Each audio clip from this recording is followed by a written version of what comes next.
prominent business leader and philanthropist, Dr. Lulu Gwagwa, will today be introducing the 2024 cohort of young black women from across the continent under the Traversing Liminality program. A group of ambitious ladies from around Africa will be guided under the leadership and mentorship of top executives and life coaches to reach their full potential.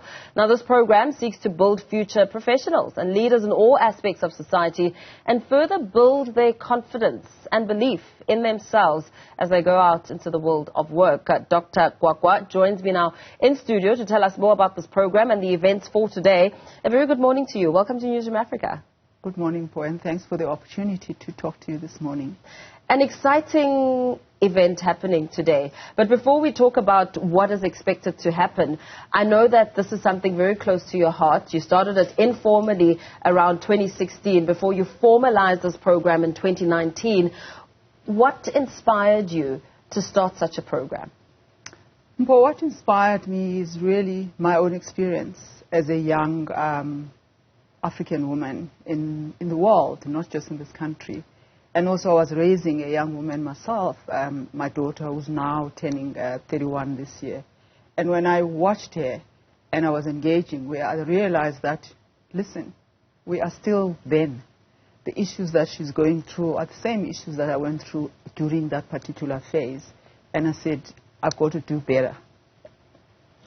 So you talk about issues, and what we know for a fact today is that according to Stats SA, compared to men, women are more likely to remain unemployed for longer periods, which eventually affects their chances of being employed. But it's women and youth remaining the most vulnerable when it comes to the labor market. What does your program offer?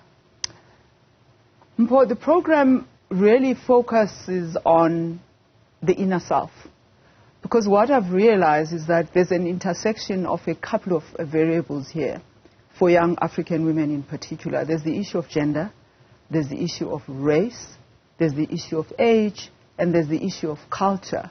So it's a combination of things. So it's one thing to train them, as in skills. It's another to say, can they actually show up with those skills that they've got? And so our program really focuses on ensuring that we can get the full benefit from these young women as society.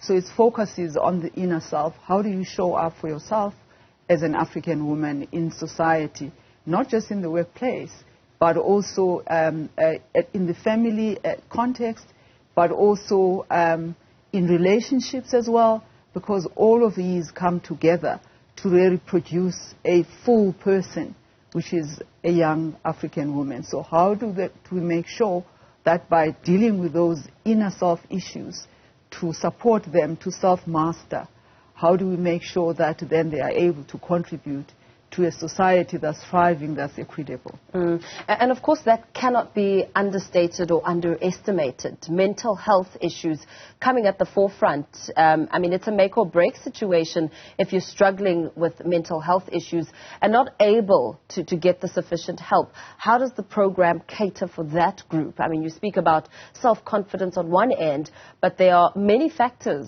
around one's diminishing self-confidence.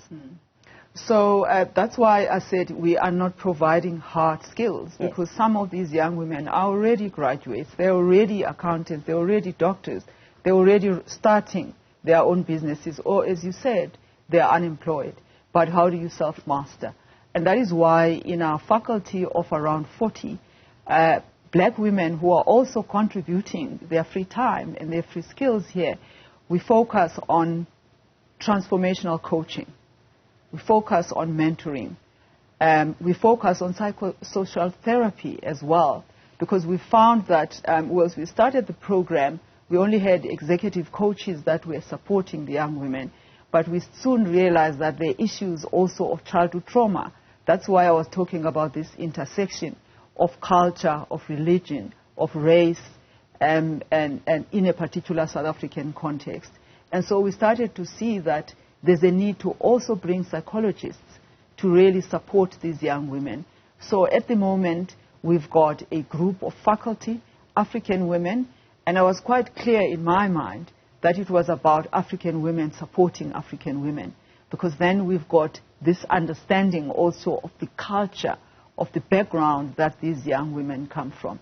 I talked about age, so we focus on the age group of 21 to 30, because it's that particular phase in everybody's life where you are not an adult, quite an adult, but you also haven't quite left adolescent. Yes. So you are here in between, and that's what we call the liminal space.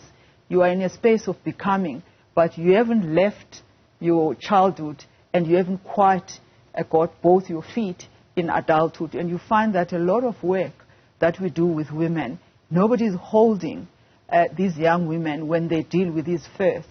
And it's in this age group that you are leaving home for the first time, you are entering the world of work for the first time, maybe you are having your first child, maybe you are having your first marriage, and so, or you are having a first serious relationship, or a serious heartbreak. Yeah. So they're dealing with a lot of firsts, but nobody's holding their hand.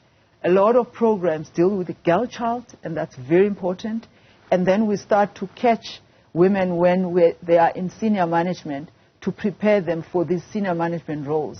But somebody has to hold your hand when you go through and hence traverse this very critical phase where everything, you don't know whether you're coming or going. And that's what I observed with my daughter, and I knew that I'd been there myself.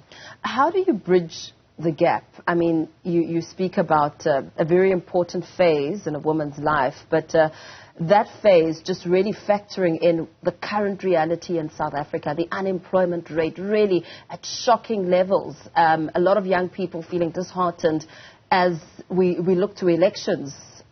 How do you bridge the gap between a woman who may say, Dr. Gwagwa, I am not employed, I have no qualifications or any sort of skill set, and what I could achieve was a matric or perhaps a grade 10. How does that woman factor into your program? That's precisely the point there, Mpho, because it's the self-doubt that comes in. Yes. That creeps in. It's the lack of self-esteem. You will be surprised about the many young women that as a result of it being through the program, they start to pick themselves up to say, actually, I'm more than being unemployed. What else could I do? But because when you are in that state, you almost cancel yourself out. You don't think there's anything you can do in the world, and your sense of self-worth diminishes completely. And so because we deal with coaching, that's where coaching comes in. Somebody who's really getting in and engaging with yourself so that you can actually see yourself and start to see more about yourself and say, what else could I be doing? Because some of these young women, if you talk about unemployment, the self-esteem is so low that even when there's an advert, they don't see themselves. They see somebody else, not themselves, that it is possible for them to actually make it. Let's talk a little bit about the logistics. I mean, you talk about this being across the continent, roping in women, young women from all parts of the continent. How does that work? And what are the benefits of that wide scope? For, I mean, if I'm in South Africa and I'd like to go to Uganda, for instance, and there's an opportunity, surely your network should be able to assist me in some shape or fashion. Precisely. I think as a much older woman who's been around, I've started to realize that networking is everything. I actually never knew, but I think our male colleagues have always known that networking is key to everything. Business is about networking. It's about relationships. And as women, we don't do the networking. We don't really use also to our benefit the network. So that's why when the program started, it was always very clear that it's about how do we also, as we build the inner self, how do we also enable these women to broaden so that they can broaden their own network base, so that if, as you say, you now have people that you know in Kenya, in Uganda, in the program that we are starting today, we've got a cohort of 110 young women from 9 African countries.